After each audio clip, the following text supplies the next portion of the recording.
So you all are in here tonight based on your different reasonings. Some just curious, others kind of ready to go and ready to leap into the multifamily world. You've seen different types of real estate, whether that's single family home investing, maybe wholesaling, flipping, whatever it may be, right? Different types of commercial assets. But you've heard about multifamily, you know about it a bit, maybe you're already in it a little bit, and you're just trying to figure out, gosh, how do I do this? I know that it's good. I hear about it. We know that real estate investing is amazing, but how can I buy an apartment complex in the next 90 days with as little as $15,000 to $30,000 out of my pocket? Like, how is that even possible, Justin? I'm going to show you. So that's kind of why you're here tonight. So thanks for coming in.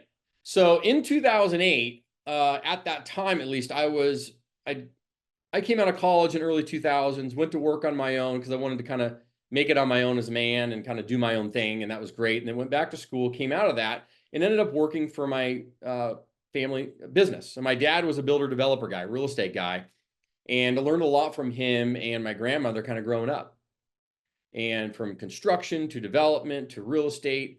And he was always in the build and sell game, right? The build and sell game, like build homes, sell homes, build homes, sell homes.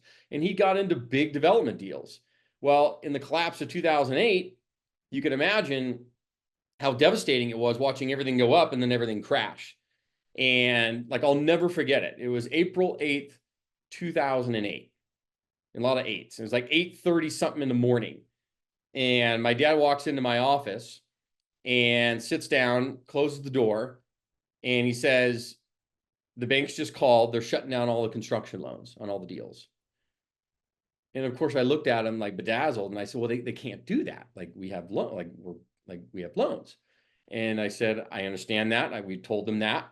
And they looked us and told us on the phone, they said, sue us, right? Sue us, because everybody's going down. So why are we going to keep funding, right? So sue us and we'll deal with the lawyers. And that's kind of what started the collapse. And I watched my dad go through a massive BK in 2008, 2010. Okay. I mean, heck, so much so that there were stories written about it on the AP News, Yahoo Finance. That's me. I was older at that time, but that's a young photo of me with my dad. But learned a lot, man. You know, you get to see some pretty wild stuff happen.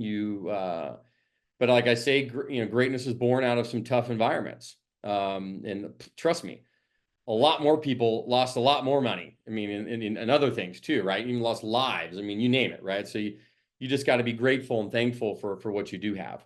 But long story short of it, that's what grew out of my mindset of understanding the value of cash flow and the value of not over leveraging. Okay. So when you see these and you go through these times, you realize the value of that. And you're like, okay, if we're going to do this again, we're going to do it a different way, right? We're going to do it a different way. And that's where the apartment game comes in. Okay. Whoops, going the other way here. Here we go. So our company was formed, the Brennan Pohle Capital Group, in 2009. And it started literally because I knew that we had to buy properties. Everything was collapsing. We had to buy properties. It was the right time. I just didn't have the money. I was getting hammered. But I did have a friend at that time. And I want you to pay attention to this. Because if you're sitting here right now and at the end of this thing, you're like, I don't have the money. Great. You either have check equity or you have sweat equity.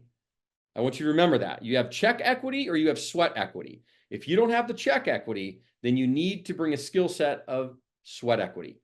I had the sweat equity. I had the knowledge, the skill sets that were very valuable to find deals, analyze them, put them together, raise some money if I needed to, manage and close and run the deals. I knew it. I had it.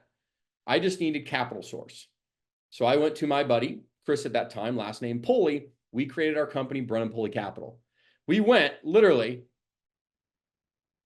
I don't know why this thing keeps going back the wrong way. There we go. In 2010, and we bought a $100,000 condo. That was our first piece of real estate ever, a rental property. And it was amazing because it was a $100,000 condo, but it cash flowed at like 13% a year. So we thought this was incredible, right? $100,000 condo. We brought in $25,000 down payment, took a $75,000 loan, all of which Chris brought in, by the way. I was just the one that found it, analyzed it, put it together, ran it, managed it, the whole 9 yards. Okay. And then from there, by 2018, we'd gotten up to about 20 units of our own money about $3.5 million in assets, all duplexes, fourplexes, triplexes, stuff like that. Okay. All that stuff. And so we decided, okay, like we'd made it. And like, what are we going to do next? Okay. What I didn't understand is like, oh crap, we're running out of our own money.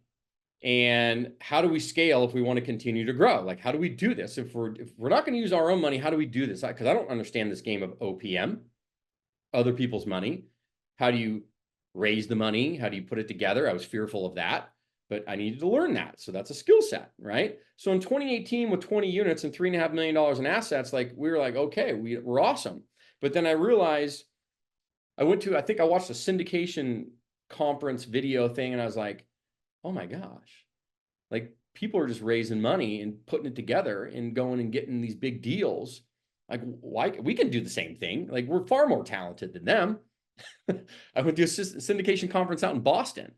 And by the end of that, I was out there with like 3,000 people, right? A lot of investors, brokers, dealers, lenders. I mean, the whole 9 yards, and networking up the yin yang. And by the end of it, I was like, listen, if these people can do it, I can do it, right? If these people can do this and are this successful, there is no way on planet Earth this guy can't pull this off. So that's what started it. Okay. And literally from 2018 to where we're at today, we went from 2018 with 20 units to where we're at today in 2024 with 685 units and over $180 million in assets. And this is in about 5 different states around the US. Our goal, okay, I think I even have it in here. Our goal, and I think Brian just raised his hand, so this will actually be pretty cool. And I'll touch on it in just a second for you. So thank you for raising your hand. Our BHAG, right, big, hairy, audacious goal is 10,000 units. Okay, that's where we're going as a company. So what is the difference, right? People talk about single family versus multifamily. Single family versus multifamily, the main difference. So single family is very transactional, right? Boom, boom, boom, boom, boom. You do one wholesale, one flip, one time. You're paid 1 to 2 ways. Short-term tax gains, right? 12 months or less, you're getting taxed on short-term capital gains. You're chasing the next deal all the time. Lack of economies of scale, lack of generational wealth. It's harder to finance single family than it is a multifamily building. And it's good, quick money, right? Transactional. So we still flip homes, but the best and the greatest business model ever is to do some flipping and take that short-term money, move it into the other side over here, which is the multifamily game. And you know it, right? Monthly cash flow. You're paid 5 to 8 different ways over the ownership of the building. Did you know that? Like, you're paid 5 to 8 times, different ways at different times throughout the ownership of that building. And it's paid in the beginning. Then you have monthly cash flows and money coming in. So some is like one-time occurrences, sometimes are monthly occurrences. But I'm going to go over that this evening and show you, okay? Long-term capital gains and tax benefits, right? Through cost segregation, accelerated depreciation. If you've not heard of those terms, don't worry about it. We teach all of that stuff, okay? Economies of scale, generational wealth. You're building money, right, while you sleep. That's the beauty of it. And that is the main differences between single family and multifamily. And I asked you this earlier, but seriously, like, vision it in your mind. How would you feel if you owned a 10 to 30 unit apartment building in the next 90 days? So here we are towards the end of the year, November, coming into December, January, February. So by March 1st, if you actually had a 10 to 30 unit apartment building that you owned, you controlled as the general partner, okay, and you did it with $30,000 physically out of pocket. Has anybody ever explained this to you? Has anybody ever done like an identity audit? Has everybody ever explained like the 7 mountains that move a nation and inspire people? And the reason I bring this up is because these are your drivers. Right? Money is not your driver. Money is great. It's a good motivator when you get started. You like see the numbers, you're like, yeah, you go get it. But once you get a taste of the money, right? Once you get a taste of it, it's not going to push you through. It's not going to get you out of bed, bed every morning with that kind of burning fire in your belly. Stuff like this will, right? Stuff like this will, because when you have some money, now you're like, okay, what's my bigger purpose? What's my bigger push? What is it? Okay. What is it? Passive income for retirement. Yeah. So that's a business side of it. Right? With one of your drivers, passive income for retirement. Because, Joe, what does the passive income for retirement give you? Right? What does it give you? It gives you time. And you're like, okay, what about the time? Like, what's important about the time? Is it to spend time with family? Is it to travel? Like, what is it about time that you want? because that's what the passive income gives you, right? You have the choice now to wake up in the morning, have your cup of coffee, walk down on the beach and do your thing. Or do you have to go drive into a job and sit in a cubicle? Because that's the time you're talking about. Yeah, all of it. Yeah. Because you need to feel that. Like that has to be the burn inside of you. It's got to be a passion and something that gets you excited. Okay. Because that's what's going to move you every day. It's not the money, but the idea of the passive income, great. Like but really what's behind that? What's 3 layers deep? And that's what I want you to really think through, because that's what's going to keep you out, getting out of bed when you don't want to get out of bed, right? Keeping you going when you're like, I don't feel like it today. Right. But then you think about that thing and you're like, okay, we're going to make it happen. Keeps you consistently disciplined. Right. Because what separates most people is not something. I went to a conference about a year and a half ago where Tom Brady spoke, and he was literally 15 feet away from me. And I sat there going, I know why this guy's like freaking Tom Brady. He is not to mention how competitive he is. I mean, just that alone with his mindset. He is so consistently disciplined beyond a level you can't even fathom, that he would outperform everyone simply because he would stay the course and he would never give up. He just consistently disciplined. Watch the video, do this, work out here, do that, watch the video, do this, just relentless. Why everybody else would give up or figure out they're just not going to do it today or go down the street and do this, right? Consistently disciplined. And that is what made him so relentless, obviously, when he did what he did. It's incredible. So these 7 mountains here, okay? So kind of showing you where mine are at, okay? So to kind of give you an idea of how this works. So for me, it's business, right? You got to have a successful business that generates income, because with that successful business and income, it allows you then to have the time, right? You talked about passive income and time. That allows you to do it. So here you are with successful business, with money, with passive income because of apartments and other things you're doing. Great. Now we can leverage media, right, to grow. Because with media now we can scale. Maybe we can create community. We can have other investors coming together. And with other investors, we create collaboration, partnerships, opportunities around the country that we otherwise would never see. And we're able to help other people. And by helping other people, the law of reciprocity pays itself forward. And all of a sudden, deals start to happen. So that's business, then media. That's number 2. Then you get into education and family. Well, why do you think we're here tonight? Do you think it's an accident that you're sitting on here on this webinar tonight? Do you think it's an accident that we're actually doing this? People ask me all the time, why do you do these things? Because we're creating community, right? We're helping train, right, investors to be good investors and helping them get success and have deals around the country. Because when they have success and they do deals, specifically your first ones, then what you're going to want to do likely is go bigger. You're going to want to get into maybe a 50 or 100 unit deal. You start with 10 to 30 unit deals and you graduate up. And then when you start to get to that space, well, maybe we can begin to partner on deals. So what do you think that does for our portfolio? Helps us grow. Everybody wins. You win, we win, everybody wins. Completely up. But that's how collaboration and partnerships work. So education, by helping others, giving back, leaving a legacy, then you move over to the family side, right? I have my personal family, my kids, my family, right? That's personal. But then bigger than that, you have charities, philanthropies, things that we're passionate about. We give back to Tunnels to Towers, Seal Future Foundation, kids that are disadvantaged in the United States. And we're super passionate about that. Because with that, now you feel fulfillment. So you see how it all aligns? Because what that does for me personally is it gets my ass out of bed every day. Because I've already tasted some money and more money's coming. But if you want to stay motivated, right, some days you just don't want to do it, well, then I'm sitting there going, gosh, like these people are counting on me. Gosh, people over here, the businesses are doing this. Gosh, the family and the philanthropy. Like my kids are looking down at me, or kids are looking for me to do X, Y, Z, right? They expect X, Y, Z. So this stuff's really important because it's going to push you beyond what you would normally do. Does this make sense? Does this make sense? Chime in the chat if this kind of makes sense for you. How it all kind of aligns. Okay. You didn't know this was going to be a Tony Robbins event tonight, did you? on your motivation. But it's key. It's really, really key. It's key because it's not just about the money in the multifamily. You're here for the multifamily. That's great. But it's really the stuff beyond that. It's deeper than that. It's 3 layers deep. And that's why we touch on it, because that's going to drive you all the time. Okay. It's going to drive you all the time. And you get to go do cool stuff, right? I don't know if you know any of these people on these photos, but I've had the chance, over the last, because of the media side of what we do, I've had the chance to meet some really cool people, right? I don't know if you know apartment rockstar guy, Robert Martinez out of Texas. He's incredible. Owns like over 4,000 units. That guy's been unbelievable, right? And then Ryan Pineda, incredible guy. I'm actually here in Las Vegas. I was just at his offices today doing some stuff and some filming with those guys, and they're doing some great things. And then you have Mr. Brandon Beardy Turner down there. If you know him, that guy's unbelievable with bigger pockets and better life and everything he's doing with his community. And then Mr. Uncle G. So you got Grant Cardone. If you don't know who he is, then you may want to Google him. Like him or not, he's doing incredible things. And then my buddy Jeff Fenster, who owns Everbowl out of San Diego, but that guy's blowing up all over the place. So you just get to meet some really cool people when you start doing this stuff. So I love it. I love it. And you get to grow. You can do some really amazing things. Okay. So beyond kind of the motivation side and the emotions, let's kind of dive into some nitty gritty and some actual training for you and go from there. Okay.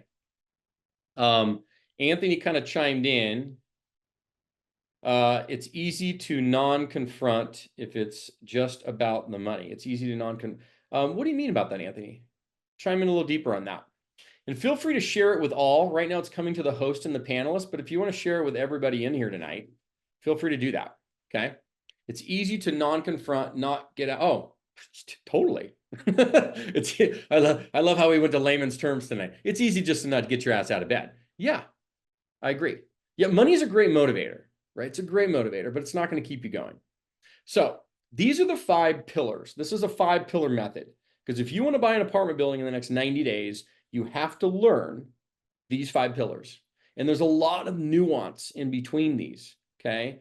But from a high level, we're going to touch on them tonight. I'll dig into a few in detail to kind of show you some of the money side and financing and capital and all that, okay? But these 5 pillars, you have to know how to find the deals, okay? How do you find the freaking good deals? Then how do you analyze them to make sure they're a good deal? Like, what do you look for? Then the financing, capital, and structure. And then how would you close them? And then once you own them, how would you actually manage these things? Either third-party management or manage in-house, okay? So in the rehab side, yeah, Joe, we can get into that, but that's a whole, I mean, we will touch on that, but that's a whole game in and of itself, okay? That's a whole construction element, but all part of the game, all part of the game. So simply put, okay, if you're kind of following through this creating wealth in real estate, and I don't care if this is a single family home or a 200-unit apartment complex, you take an asset, you borrow good fixed rate debt against it, right? Also with OPM, other people's money, because remember, you have debt and you have equity. You have debt and you have the equity. So when I say borrow, that includes all of the money, the debt and the equity, OPM. So you take an asset, you borrow good money against it at a fixed rate. Then what you do is you get that thing to cash flow. So it's actually financially cash flowing. And then what you do is you can refinance that asset and allow the value to go up, and you value add that asset. And then you can refinance out of it, pay all your investors back, and now cash flow the deal. And that's how you actually create wealth in real estate. Anybody confused with this basic this diagram I put on the screen? So Joe, equity is the difference between the loan against the property. So when you get a property, I'm going to show you this in just a minute. When you buy a property, you have the price, right? The actual price you're buying it for. Then you're going to get a loan, right, from a bank. And then the difference between the loan and what the price is, that's equity. That's cash money in, right? Cash equity. Same thing. Yeah. And I am going to break an example for you down. Yep, that's coming. That's coming. Explanation of the cycle. I will explain that one more time. Yeah, so you take an asset, any kind of real estate, could be a single family home, multifamily asset, doesn't matter. You're going to borrow money against it, right? Debt and equity. That's fixed rate. And then you're going to get that thing cash flowing from a free cash flow thing. So it's actually profitable, no different than a business being profitable. Then you can actually borrow against that again, refinance it, do cash out refinances. You can sell the asset. You can do all kinds of things, and you create the wealth by doing that method. And then you just rinse and repeat. Okay. You rinse and repeat. And we'll go through the refinancing. Not a problem. Yeah. Give me a little bit of time. That's coming up. You're asking some good questions though. Okay. So let's get into finding deals. Remember how I mentioned those 5 pillars? Let's talk about the first one. Finding deals, because this typically is where a lot of people get stuck. Okay, how do I find the deals, Justin? This is great, but I need to find the deals, and the good deals, the ones that actually make sense. There are 2 ways to do it. You can go direct to the brokers who control, or you can go direct to the seller, someone like me, and try and see if I want to sell my property, right? 2 ways to do it. Two ways to do it. Direct to broker, direct to seller. Dolly, you asked a quick question. I'll chime in quickly. Every 5 years on average, historically speaking, every 5 years, you can do a refinance. It can happen a little bit faster if you're doing a bunch of renovation to the property. But if that property is already renovated and you're just buying it now and you want to refi later, typically 5 years is a typical time span before you would refinance, and there's enough equity built up to do it. Okay. We'll get into that later. So finding deals, direct to broker, direct to seller. Those are the two ways. Question before I move to the next slide. In here, which one do you think, as a newbie, right, as a novice person coming in trying to get into multifamily, do you think would be the best approach for you to take? Direct to broker or direct to seller? Direct to broker. Here's the reason why. You can go direct to seller, but you have to have a chunk of capital. You have to have a lot of time and the ability to really get people like us to raise our hands. Most people who are tending to get going in this stuff, most people, okay, tend to have a 9-to-5 job. You're earning income, you're an entrepreneur, or you have a 9-to-5, right? So there's something in there, you're still earning income doing your job. So there's a limited time. And so if you can designate 4 to 6 hours a week, right? If you want to get into multifamily, you want to get this game rolling and moving along for yourself. If you have a 9-to-5 job or even a 10-hour job, I don't care. 4 to 6 hours a week, you can get this going. Okay, because if you go direct to broker, here's how you do it. It's more efficient. You're not peeing up a rope, right? Because the brokers are already out there, right? The brokers are already out there calling people like me daily. For every phone call you think you can make to a seller, they're making 5. For every letter they're sending out, right? You're sending out, they're sending 5. Right? For every single time they're doing 5x, 5x, 5x. They have the sourcing. So then the next question is, well, okay, what's the method then? That's number C. You're going to leverage the on-market deals that the brokers have, and they're showing you what they are to get access to their off-market properties, their pre-market properties. So what do I mean by that? There are a few websites out there that allow you to look at commercial assets, specifically multifamily. Does anybody know what those are? Okay, LoopNet, Rexy.com, and CoStar. There's a few others, but those are the big 3. Okay, those are the big 3. LoopNet, Rexy.com, and CoStar. So this is how the process goes for finding deals. No different than we did it when we found our first deal in Kansas City, Missouri, right? We knew that that was the market we were going to go into because we'd done some research. Okay. I made some calls. I went online to Rexy.com. I located 3 properties I had an interest in that were between 25 to 30 units. I called the brokers individually, had a conversation with them for about 2 to 3 minutes, went over the property, some details. They asked me a few questions. I asked them a few questions, and I let them know that I was going to be coming out there in the next week, and I wanted to tour the property. All 3 of them, okay? Knowing full well that those deals may not make financial sense. That wasn't the point. The point is now I'm going to be able to tour the property eyeball to eyeball. I'm going to get a chance to meet the broker, talk to them, look at the property, go through some things. At the end of the day, whether that deal makes sense or not is irrelevant, because what do you think I'm going to tee up when I'm talking to them? Hey, by the way, look, I don't know if this deal is going to make sense. We're kind of here. The seller's here. Probably difference in opinion on that. Probably not going to make a deal. But listen, we're going to buy. We're going to buy deals here in Kansas City. I'd love to buy them with you.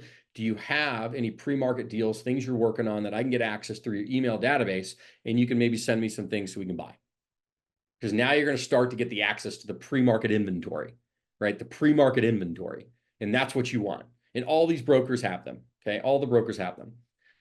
Calling, mailing, ISAs, ads. Yeah, you can. Yeah. All of that above. Yeah. So Kevin had chimed in there. Great way to do that. Yeah. But the best way, no different than I did, is I made 3 phone calls to 3 different brokers on 3 different properties in Kansas City, Missouri.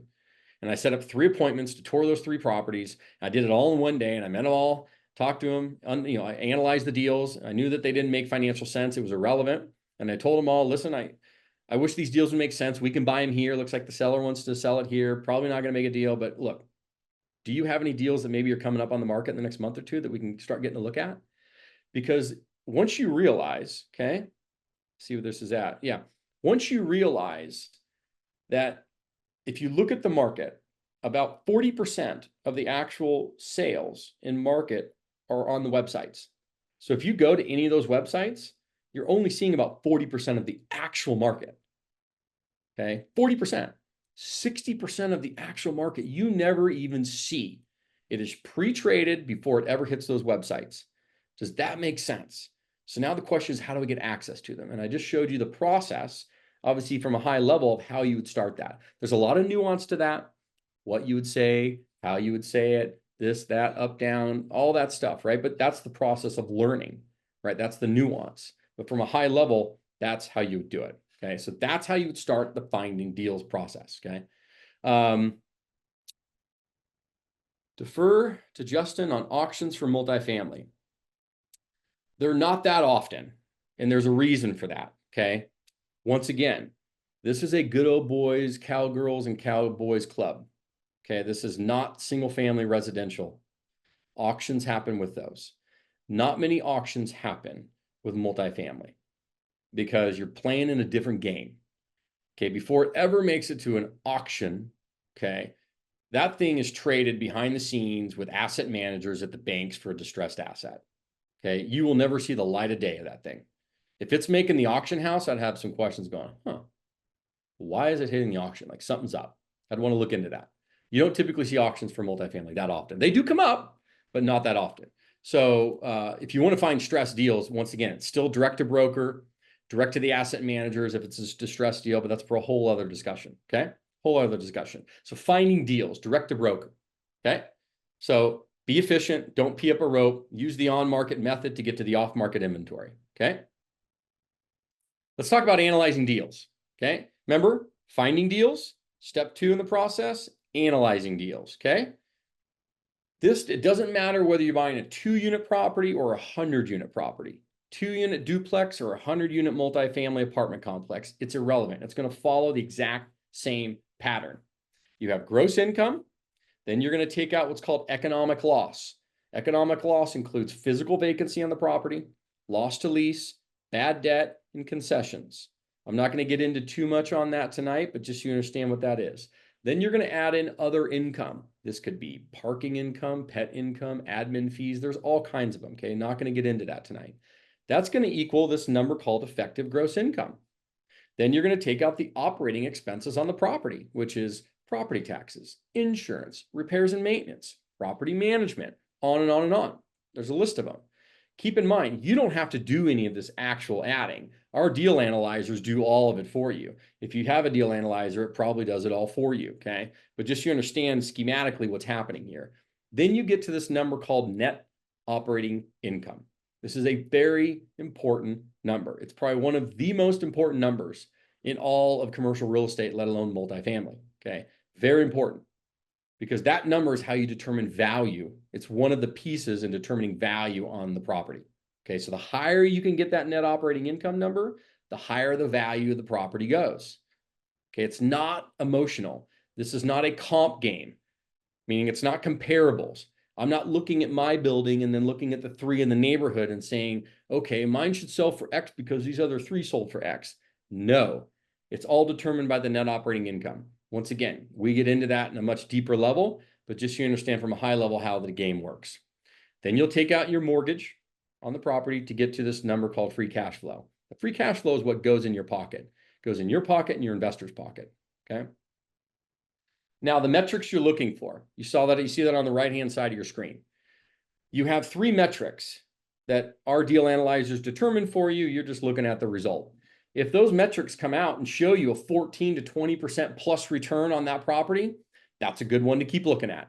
If the cash on cash return, COC, cash on cash, is 6 to 10% or more, you're looking at the deal. If the equity multiple, that's what EM stands for, is 1.8 or more, you're looking at the deal. It has to match all 3. Not 2 of the 3, not 1 of the 3, all 3. And if it matches all 3, you go in further. If it doesn't match all 3, bye-bye. It's that simple, okay? Don't sit there and, think about it too long. Make sure your inputs are good, right? Your numbers are good, but if those metrics match, we're diving in further. If those metrics don't match, bye-bye, next one, okay? IRR is internal rate of return. Great question. Internal rate of return. It's essentially an annual rate of return on your money.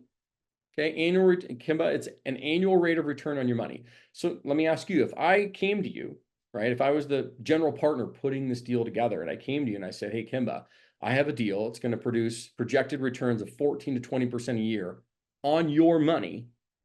Would that be of interest to you?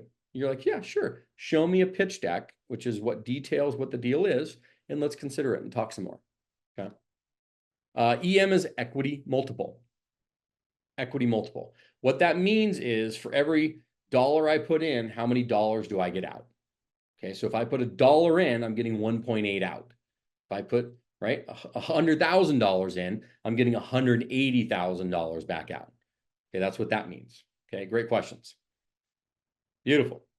Once again, don't let this go over your head tonight. Keep it up here at high level. What you're here really to understand is, hey, like, is this a cool game or not? Is this something I'd want to dive into further and take the next steps, right? Because multifamily is hands down one of the most lucrative asset classes in the world that you can get into. And I don't care what any other guru mumbo jumbo out there on the internet starts trying to talk to you about. I can show you in pure data why it beats the living crap out of 99.9% of the asset classes out there in pure data and numbers. Okay, you get paid 5 to 8 different times in the ownership of the building, period. 5 to 8 different ways. Not once, not twice, not 3, not 4, not 5, not 6, not 7, not 8. 8. Okay, 8. And actually, there's 9. But we'll go into those, okay? I'm dead serious. Clearly, I'm passionate, right? I know this stuff works. I've seen them all. All right, let's talk about raising money. It is not hard to raise money, guys. It's not hard to raise money if you have these 3 things. It's hard to raise money if you don't have these 3 things. So for anybody that comes to me and says, I don't know anybody with money, I'm scared of raising money, I don't know where to start with money, whatever excuse you want to give me, trust me, I've had them. I was in your position. I had never raised a dime. I didn't know how to do it. I told you, we'd done it with all of our own. And then all of a sudden we wanted to go and do this syndication game and grow and OPM and scale. Awesome.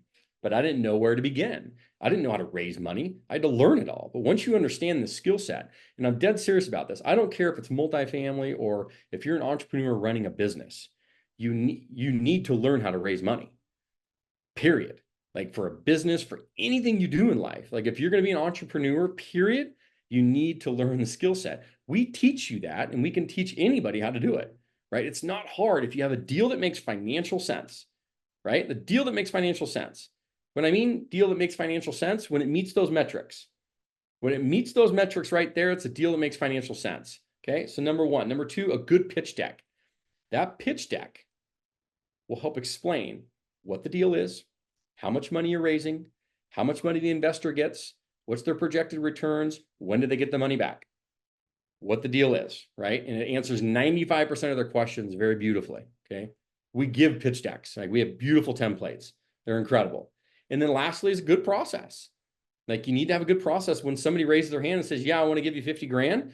Like you need to have a process for them to give you the 50 grand, right? From a legal perspective and just logistics.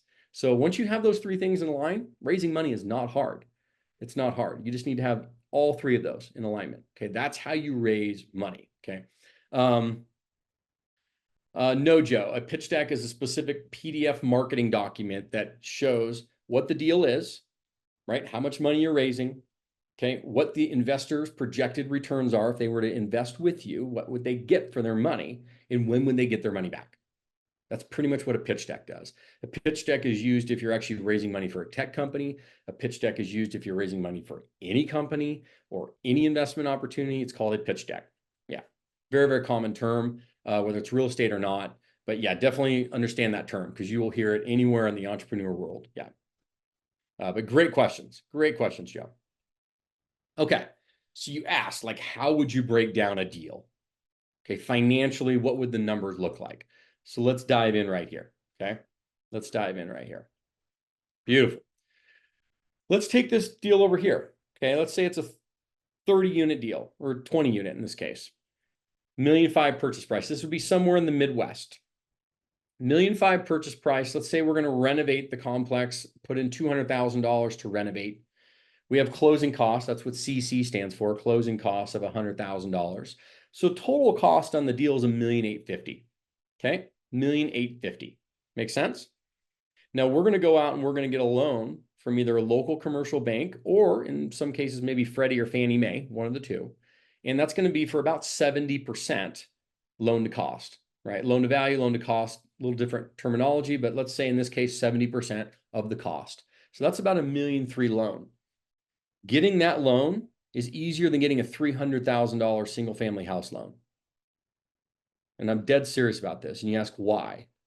Because remember, when they're giving you a loan on commercial asset, they're giving it you based on the property's financials, not yours. Right? When you go get a loan on a residential property, what do?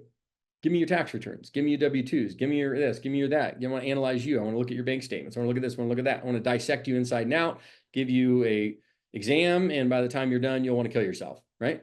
That's how the residential lending process works, because they're analyzing you. Are you capable of paying us? When you buy a commercial asset, they're looking at the property. Can the property pay us back if this person doesn't? That's why it's easier to raise the money and get it, okay? So as long as the property makes financial sense and it pencils, getting the money is not that difficult, okay? That loan's pretty easy to get. Now you're left over with $550,000 of down payment. This is the equity, the cash, whatever you want to call it, down payment, right? Those terminology are all the same, okay? So out of that 550, you are going to be bringing in about 10%, right? As the general partner putting the deal together. Keep in mind, you're the person that found the deal. You put it together, you've analyzed it, you're the one running the show. You're the big honcho. You're going to bring in 10% of the money. You're going to get about 30 to 40% of the ownership, the control. You're going to get full control, but 30 to 40% of the profits and cash flow and everything coming out of it. For 10% money in, you get 30 to 40% going out, okay? Makes sense. So now you have the delta. That's 495 grand. This is where the raising money part comes in. Keep in mind, OPM, other people's money, OPM, other people's money, can come from a multitude of sources. It could be a private lender, could do it. Could be seller financing. Could be your friends and family. Could be people you know, could be people you don't know. That's not the point. The point is to raise that money is not that difficult. So when I said in kind of the beginning of this thing, take it and throw it out the window, take that concept of raising money, not raising money. I need you to throw it out the window.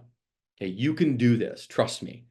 Trust me. You can absolutely do this. It's not that hard. You just need a deal that makes sense. You need a good pitch deck, and you need a process. And if you have those three, and we help provide those, you can land it. You can execute all day long. So great questions, though. Is your credit needed? As long as you have a 600 or 650 credit and above, you can execute all day long. You just can't be a fraud, and you can't have really crappy credit. But if you have average credit, the average credit score in the United States of America is 650. Did you know that? It's like 645. So if you have an average credit score, you're getting a loan, okay? You're getting a loan. Beautiful. That's a very simple breakdown financially. Now, here's the cool thing. You're bringing in 55K, like physically, but remember when I said you get paid 5 to 8 different ways, one of the ways is what's called an acquisition fee. So when you put a deal like this together, you get a 2 to 3% acquisition fee for putting it together. I'm going to show you how this works in just a minute. But understand that that 55 is coming out of my pocket. But literally the day I close escrow, I'm getting a 2 to 3% acquisition fee. So let's say it were 3%, what's 3% of 15 or of 1,000,005? That's 45,000, correct? 3% of 1,000,005 is 45,000. So is that right? I think that's correct. So 55,000 goes in, 45,000 is literally coming back in my pocket. So I'm out of pocket 10 grand. Make sense? That's, I mean, literally, I'm not kidding. Like that, and that's very common, very standard. Okay. And that acquisition fee is built into your closing costs. So that number up there where it says closing costs 100 grand, that acquisition fee is built into your total cost of the deal. Could you get a private lender for 55K so no money out of pocket? Joe, technically the answer is yes. Technically the answer is yes. But that's probably going to be it's going to be very expensive. Okay. That's why you need to have some capital. Okay. You need to have 30 to 50,000, 20 to 30, somewhere in the 20, 30, $50,000 liquid to pull this off. Okay. And if you can, I mean, that's not a ton of money and you can execute this game. Okay. Could you get a private lender to give it to you? Sure, you could. But here's the reason why that's going to be a challenge. You can get the private lender to give you the money. But if you're trying to raise money from anybody, try and have that conversation with them. Think about it. If I'm going to go raise 495,000 from people I know, people that I don't know, whoever it is, right? What am I going to do? I'm going to have a conversation with these people, and then they're going to ask me, well, great, Joe, I love the deal. I like you. How much money are you guys putting in? And if your response to those investors is, well, nothing, how's that going to work out for you? How confident are you going to make them feel that you have any skin in the game? So the answer is yes, but no. The answer is technically yes, but the reality is best of luck to you. It's just not realistic, right? So you need to have, $20, $30, $40, $50,000 liquid to be able to invest into a deal. And then you can execute all day long, okay? All day long. So let's keep going. We're not going to talk about closing. We're not going to talk about managing. So remember the 5 different pillars: finding, analyzing, raising capital. So we focused on those 3. We're not going to get into the closing and managing because we can be here for 3 hours. We're just not going to do that tonight. So great question came in for Kazem. If you're putting down $55K, why would the lender require 650 credit score?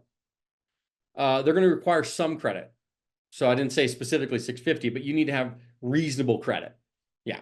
Like you can't be 400.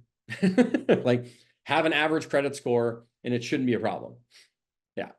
Yeah. It's just basic credibility. They just want to make sure you're not a fraud and you haven't just done really crappy stuff and you actually have some, I don't know, you can actually pay some bills, stuff like that, just generally speaking. Because if you have really bad credit, it sends a message. You can't handle finances. That's what it sends a message. If you have average credit, fine. We understand things happen. Have an average credit score, you're totally fine, right? Below that, it's going to be a challenge. They're going to ask a lot of questions because then they're going to question you. Dude, why can't you get your stuff together? Have an average credit score. Doesn't need to be great. It's average, right? Makes sense. So that's all that's happening there. So I want to break down structurally that deal we just talked about. Okay. And then I'm going to open up to more questions. And I'm going to give you guys an amazing opportunity tonight if you want it. Okay. So that deal that I showed you, right, where we kind of broke down the finances. Now I want to show you how that would split out. Okay. How that would actually split out. So you have an LLC. This is a single asset entity LLC. Now you're on the other side over here. You're the general partner. That's what GP stands for. So if you see this over here where it says general partner, that's you. Over here is limited partners or all your investors. Now you are going to bring in 10% of the money. You're going to get 30% of the deal. Now, remember I said you get paid 5 to 8 different ways. These are the 5 to 8 ways you get paid: acquisition fees, asset management fees, monthly cash flow, cash distributions, tax benefits, disposition fees, finder's fees, construction management fees. I mean, literally, these are very normal things that happen when you're a general partner. The reason you do this and you're trying to get into this game is you get paid a crap load of money when you produce great results. Keep in mind, your income in life is directly related to the problems that you solve. If you want to be a multimillionaire, go solve multi-million-dollar problems. If you want to be a thousandaire, go solve $1,000 problems. It's really simple. Go solve big problems, you will make big money. This is a big money problem, which is why you make a lot of money doing this. If you produce great results for you and your investors, you get paid beautifully. If you do a crappy job, you get paid crappy. It's really simple. It is a merit-based system. So that is the beauty of it. But you can come in here, think about it. I mean, think about what I just showed you. Honest to God, think about what I just showed you. On this specific deal, I'm going to be out of pocket $10,000. Literally, because I'm going to put in a 3% acquisition fee. That's 45 grand. I'm going to come out of pocket 55. I'm going to get 45 back. I'm out of pocket $10,000. Okay? And I'm going to control and get 30% of the cash flow, the profits, tax distributions, everything come out of that thing, at least 30% for 10 grand out of pocket. Okay. And I'm also going to get all those other things too. I'm going to get an asset management fee monthly. I'm going to get monthly cash flow coming out of it, cash distributions, right? I'm going to get disposition fee when I sell the thing down the road. I mean, on and on and on and on. All you need to know is that you get paid beautifully. I won't get into all this crazy tonight, but you just need to realize there's a lot of money to be made and there's a lot of ways to do it. And I wouldn't be doing it if I wasn't getting paid well. Right. And the people that are in this space don't do it for free. They get paid beautifully because they do a great job. Okay. So that's kind of how this deal is structured. And then your limited partners, your investors are over here. They're going to get 90%, right, So they're going to bring in 90% of the money, and they're going to get about 70% of the deal. They also get a preferred return. So that's just a preferred return that comes out first before the cash flows. So I won't get into waterfalls and stuff tonight. That's for a different discussion. But just so you understand from a basic structure standpoint, how that ownership would look. Any questions on this before I keep going? Right? I'm trying not to get too deep into the weeds, but I wanted to show you some weed stuff, right? Because you don't get this a lot on webinars, but you're getting it tonight because I want to show you how this stuff really works, right? I want to show you how this stuff really works and not just, you know, pie in the sky stuff. So this is the structure of how you would lay out a deal, okay? There's obviously some more nuance to this, but it's pretty good. Where does the 8% come from? That comes from the cash flows on the property, right? So the property's cash flows that are being produced on a monthly basis pay that 8%, okay? And then once the 8% is paid, then the deal gets split, in this case, 30-70. See how this one's laid out over here? 30%, 70%. So that's how the cash flow would come out of the property once the preferred return is paid.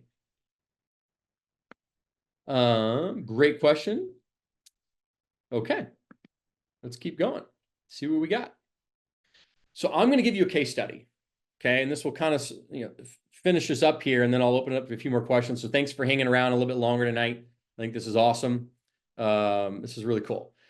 So this is a 31 unit deal. This was actually one of our first deals we did, and this was in Kansas City, Missouri. Okay, for $18,000 out of pocket. This guy right here, I'm going to show you what I got and what we did. This is an actual case study, okay? Not Fugazi.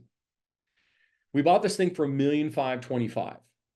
We did renovation on the 31 units for about $400,000. Closing costs of about $225,000. So our all-in cost was about $2.15 million. We went out and got a loan for $1,500,000.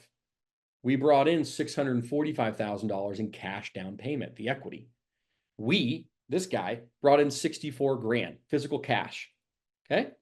But I also got a 3% acquisition fee, $45,000. So 64 minus 45 is what? Is that 18,000? Is that right? 64 minus 45, $18,500. So I was out of pocket $18,500, and I got 30% of the deal, the cash flows, and all these other stuff. I'm going to show you what I got. But I was out of pocket $18,500. I mean, I want you to think about this for a minute. Like you're now in control of a multi-million-dollar asset for $18,500. It's crazy, but you have to understand how the game of OPM works and leveraging properly. This is not abnormal stuff, but this is how this deal broke down. Let's keep going. So what did I get? Okay, what did I get out of this deal? So in 24 months, because we took the property's value, okay, from $1,525,000, right? That's the price we bought it at, okay? From $1,525,000, we took the value to over $3.6 million by doing the renovations. Now, that is the only abnormal thing about this deal, because normally you wouldn't get that kind of a bump. We did. This was kind of like a home run deal. So the only kind of out of normal thing was the value we got, but we got up to $3.6 million valuation for this property, and we did it in 24 months. So we did a refinance on the property. We pulled 100% of our initial money out of the deal. So we were playing with house money at that point. We had nothing in the deal, right? We pulled all of our money out. So now it's a straight cash flow, baby. Like our returns were infinite at that point. I was also getting a 1% asset management fee paid monthly. I was also getting 40% of the profits and the cash flow coming out of the deal.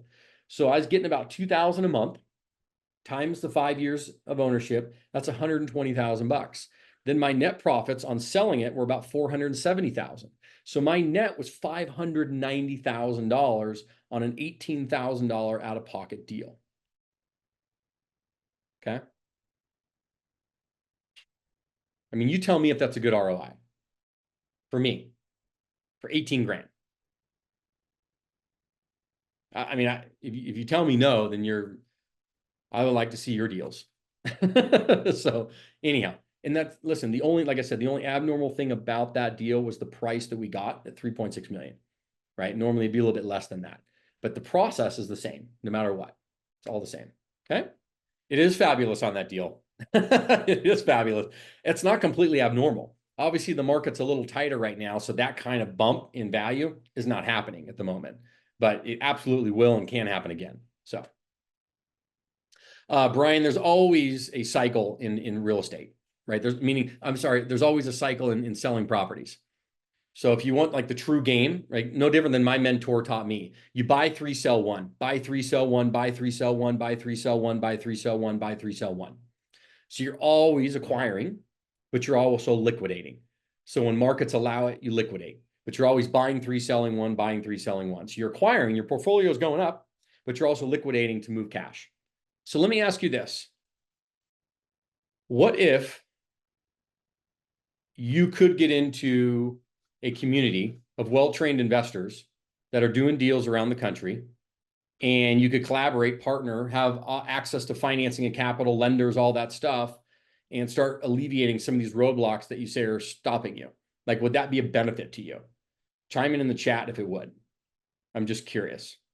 For everybody in here that like wants to do this, like, is that beneficial to like be involved in something where you're like, yeah, okay, not only am I getting accountability, but I'm getting like people who are doing it and having success. And then maybe I have a good deal. Maybe people want to partner and collaborate together. The lenders are in the back end of the system, so we could collaborate together and get the financing. So we'll alleviate that. And then finding deals and learning and all that stuff as well. Okay. Yeah, of course. And most people would. Most people would. Okay. Yeah. And so that is why literally we created Multifamily School. Like literally, like that is why we're even here tonight. Because remember at the beginning, like the seven mountains, like you remember when I was talking to you about that, the seven mountains that move nations, inspire people. One of my mountains is what? Education, right? Media and education, business, family, right? Why? Why? Because I know, okay, that I want to get to 10,000 units. That's not going to happen alone. It's also not going to happen if you don't find a way to give back, right? Help others, leave a legacy, right? Educate, give back. The law of reciprocity pays itself dividends when you do that. And so Multifamily School is our company and our community that was founded a couple of years ago.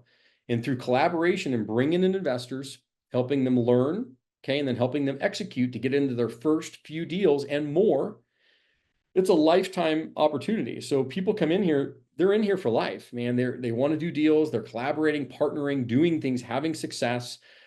But when you come in, unlike maybe other people who are telling you, let me ask you this question. If you've been on other webinars, and has anybody been on webinars where they're telling you to go big, like go after 50 plus unit deals? Okay, I'm going to give everybody a background on Grant Cardone. Very successful. Okay, love it. Do you know that he started in San Diego, where I'm born and raised? You guys are going to get a kick out of this one, by the way. So he started in Louisiana, born and raised in Louisiana, went to Houston, did some rentals, flipping, all that stuff, very successful, moved to Southern California, was living in La Jolla, California, Camino de la Costa, early 2000s, late 90s, walks across the street, meets an agent at a house that was getting ready to go on the market, waterfront, on the beach, ends up talking that agent into selling him and his I don't know, just him or him and a couple partners, the house, about 4 million and change. They renovate, rehab, sell the house for 9 million and change. He'll talk about that's the first time he ever made a chunk of money in one check. He's like, holy crap, like millions of dollars in one check. He meets a couple people. One of those people is Rudy Medina. Just so happens to be my mentor and my current partner on our deals. Rudy Medina was working with Marcus and Millichap, a commercial brokerage back then. Rudy Medina and Grant Cardone partnered on Grant Cardone's first two deals. They were in San Diego. One was a 30 unit in Point Loma. The other one was a 48 unit in Vista, California. That is how Grant Cardone got started. Okay, so his first deal was 30 units. The point I'm trying to make to you is anybody who's telling you to go to 50 plus unit deals, bigger deals on your first deals, I don't know I understand why they're telling you to do that, like technically, but you literally have a better chance of trying to break into the White House tonight than you do of executing on that deal. And the reason why is because when you get into that space, the lenders are going to require that you have a resume. They're going to require that you're not a newbie. they're going to require that you have more liquidity. So unless you either have a partner who's already done it at that level, or you are in something that's at that level, you have no chance at executing at that space on your first couple deals. So we teach everybody inside the community, and no different than we started. Our first deal was a 27 unit. So anything under 50 units is a good space to start. So we always recommend 10 to 30 unit deals is where you're going to go in after, right? Even when you listen to a video that Grant recently did, it says the perfect size is 32 units for your first one. That's a good size deal, 10 to 30 units. And we would do the same. So that is where you need to focus, because it's going to keep the capital raising within reason. So you're not having to raise too much capital, right? You can actually execute. The loan size is going to be reasonable, so you can actually pull down the loan. Okay. It's also going to make everything bite-sizable to take down from a management perspective. You're going to get brokers to actually call you back because you're dealing with more mom and pop brokers. Remember the game of finding deals we talked about? You're going to deal with more mom and pop brokers. They're going to call you back. You're going to deal with more mom and pop sellers. They're going to deal with you, right? They recognize newbies are in that space, 10 to 30 units. That's where you're going to execute on your first few. Then now you have a resume. Now you have confidence, and now you're going to go bigger. Now we can partner. Because now I know what's going to happen. I guarantee, because that's happening now. People are doing those deals. They're having the success. They're bringing other stuff to the table saying, Justin, we did 30, 10, 20 units. Now we're finding this 80 unit. Now we have 100 unit. We can't take it down alone, Justin. Would you guys like to partner? Let's rock and roll. That's how everybody wins, because partnerships how everybody grow. Okay. So I hope that makes sense, because that's how you're really going to do it. If you want to truly execute in this thing, like I talked about, and do it in the next 90 days, it ain't happening at 50 plus units. It's not, guys. It's not. It's cute. It's a nice theory, but it's not going to really happen. So let's get down to brass tacks on how you can actually do this and make it happen. And that's how you're going to do it. Okay. So that is the truth. So we have multifamily schooled. It depends. Listen, this is not for everybody. So I want to leave that direct up front for everybody, so everybody understands this. There obviously is a cost associated with it, but if you truly want to do this and make this happen for you now and into the next year, we will make it happen. It just depends on where you're at and where you want to go. So I'm going to lay it all out for you tonight, and then we can decide what you want to do. Okay. But I just want to kind of bring you through, show you how this whole game works, and then provide you an opportunity, and you can decide if it's a good opportunity for you or not. Okay. But multifamily schooled community is what we created a couple years ago, and it's amazing, and it's growing together now. And it's designed around collaboration, partnerships, and community. Okay. So it's the mentorship. It's the community-based in. We have a program. Okay. Like I said, there's a cost to it. Normally it's $8,800. That's what people are paying. Okay. We do have an option. If you do pay in full, right, we give a $1,000 discount, and you can do it at $7,800. Okay. So now you know the cost.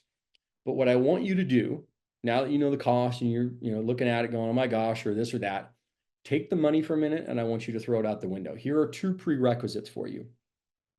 You have to have, as I mentioned, some liquid capital available to you to invest into a deal, because you need to be able to control it as a general partner and do it.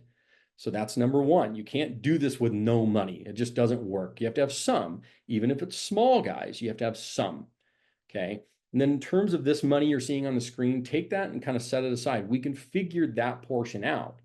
Okay. But what I want you to know most about is, do you believe that the community and the program to actually get you to where you want to go? Like, that's because if you believe it'll get you a result, the money's irrelevant. It's tiny. I spent $18,000 on my mentor, Rudy. Not a problem. It got me to where I want to go. It's fast-tracked everything, avoided mistakes, cut out all the bullshit, and here we are today. It's worth its weight in gold if you do it the right way and you're with the right people. That's critical. So I would just ask you this. If you have interest, right, if you are interested in this, what I am going to do with this additionally, because it's kind of like we don't really do any Black Friday specials and stuff, but I will throw in an additional 1 hour, literal one-on-one with me. If you came into the program, we will add that to this. So then not only are you getting this stuff, but I want you to learn about what it is, okay, and what's included. And I want to show you that real quick, just so you can see this, and then you can make a discernment. But put your name, email, and phone number in the chat if you have interest, and we will just set up an informational call so you can learn more about what's included, how you get there, and what's all part of it, okay? And just put your name, email, and phone number in the chat and put it out to the host and panelists. You don't have to put it out to everybody, and that way you'll kind of know, okay? So do that if you have interest, okay? And that way we can talk further, okay? And we can kind of get into some details. But I want to show you real quick kind of what's included in it. Because people ask, they're like, well, what's in the program? Well, you're going to get weekly coaching sessions with me, okay, with me, not random hired coaches, no one. It's a small group, a kind of one to few approach, where you're getting a lot of collaboration with about 5 to 6 other investors in a similar spot.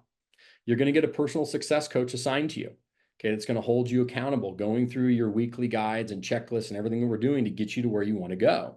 That's really, really critical. Answer a lot of questions you're going to have. And I'm right there. You're going to get direct access to me. You're not getting random people dealing with you. You're getting direct access.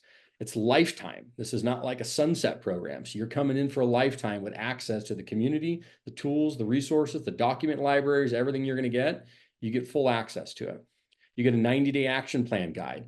You'll obviously get all the lessons in the back end, the videos and all that stuff, but that's not unique. Anybody has video lessons and stuff. Everybody does. That's not, now ours are really good, but you're going to get that, okay? The document library. This has all of the documents you'll ever need to go buy an apartment complex. Deal analyzers, pitch decks, letters of intent, legal documents, on and on and on and on and on, checklists, up the yin, everything you'll ever need. And we keep adding to it by request when people have it, okay? You'll get an opportunity to partner with us. And we talked about it. That's what this whole game is about. It's about community, partnerships, and collaboration. We are doing this for everybody to win. So everybody gets deals, and then the bigger deals you want to go get, and then we get a chance to partner and collaborate. That's the whole vision behind it. It's not just out here selling a mentorship. We need to make sure you're well trained. That's part of the puzzle. But we also want the bigger picture of let's collaborate and partner and everybody get rich. Okay? That's the big picture behind it. We're going to assist you in finding deals. We're going to assist you in analyzing those deals. You will submit your deals if you choose to the back end, and our team's going to help review those analyzed deals with you. So that way you know you're looking at good numbers before you make an offer. Okay, we're going to review your numbers with you. Lastly, the financing. Remember, we brought our partners in the back end. You get access to the lenders. Then you have the collaboration and partnership among everybody in the community to actually do the financing and the partnering in the equity. That's critical. And then closing the deals. How do you go through that process? And then more importantly, how do you manage these things once you own them? Do you hire the property managers? Do you third party the property managers? How do you do this? Do you self-manage? All the options are on the table. We're going to show you all the above, okay? You will get access to all our vendors and systems because that was by request. People ask, do you have attorneys? Do you have CPAs? Do you have construction guys, reno guys? Do you have all these people around the country that you can bring in and we can get access to these vendors and systems that you use that you've used to grow? 100%. It's in the back end. Okay, you're going to get access to all. So that's all there. And then more importantly, the tax hacks, because we talked about one of the big benefits is tax avoidance and you being able to offset and off-write all your taxes, because it's not about what you make, it's about what you keep. It's not about what you make, it's about what you keep. And so you understand and you need to learn the game of tax avoidance through using real estate. And multifamily is one of the best ones out there through cost segregation and accelerated depreciation. We're going to teach you all of that. Okay. You will get access to all of our VIP tickets and live events too. You're going to get VIP tickets for all that we're starting to throw nationwide. So you'll love that stuff and huge value. So that's kind of what the program is, but it's done with the foundation of the community. Stanford had asked, can you start with a 25 to 30 unit, then another 25 to 30 unit, then go bigger? 100%. 100%. That's exactly how I did it. Our first deal was 27, second deal was 31, third deal was 88, fourth deal was 121, fifth deal was a 200 unit. Next one after that was 160. Next one after that was 80. I have to think where we're at with the rest of them. But that's how you do it, to answer your question. I hope that answers your question. And yes, there is options to renew it at discounts, 100%. So that's all there. And then is it online education or in person? It's both, to answer your question, because we have the online coaching directly with me every week. Okay. Kind of like this, but just better. And we have in-person events that we do. Okay, as well. So it's both, to answer your question. And we're starting those in-person events actually this next year. So we've had pop-ups and stuff the last couple of years, but it's growing and people want to do these in-person events for the networking. So great question. We have 3 of them. We do West Coast, Midwest, and East Coast. So 3. Yeah. But all of the actual coaching is weekly, live and video like this in person. Yeah. So great question. Let me also put in, I'll put it into the chat with you guys. The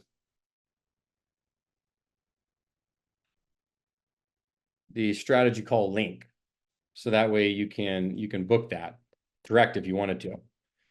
So I put that into everybody. That's the strategy call, kind of like a, not even with strategy, more informational call for you. So you can click that link and that will allow you to manually directly book a time that make sense for you to get some information about what we talked about this evening and see if it's a good fit, right? See if it's a good fit for you. You know, we want everybody to win, guys. You have to understand, like, we are directly incentivized to see you win, because when you do, you get deals. When you get deals, you're going to want to go bigger. No different than Stanford just brought up, right? If I do this and I do this, can I go bigger? Yeah, we want you to. And when you go bigger, you're going to need partners. So who do you think we can partner with? So do you think our portfolio grows too? Do you think your portfolio grows? Do you think we all get rich? Yes. So, but once again, it comes from a foundation and an intent of helping and giving back. Because when you do that and it's genuine, right? The law of reciprocity does its job for you. You don't have to worry. Okay. It does its job for you. I love that. Stacy, thanks for putting in your info there. We will reach out to you directly. Marvin, David, KB, all of it. I mean, this is great to see everybody having some interest and wanting to learn more. Yeah, man, this is what it's all about. You have the link there. You can book it directly yourself for that strategy informational call, or we will be reaching out directly to you. But yeah, I hope this was beneficial. I know we went a little over time here at 7:25, but I want to be respectful of your time, especially if you're East Coast. It's getting a little late. And then this will be recorded too. We do record this. We'll put it up on YouTube here in a few days. So if you want to rewatch it, you can. You can. Any other questions before we finish up here? This has been a great webinar. I hope you've all enjoyed it. We're kind of keeping it real for everybody and giving everybody some really good information. If you truly want to do this, okay? If you truly want to do this, you know, we try and be very genuine with folks so people realize that, you know, we're here to do good, okay? We're not here to just be a guru selling stuff online. So, but there's a bigger picture behind what we're doing, and that's the community, okay? It's all about the community, because with a successful community, everybody can grow and partner. And when everybody can grow and partner, everybody wins.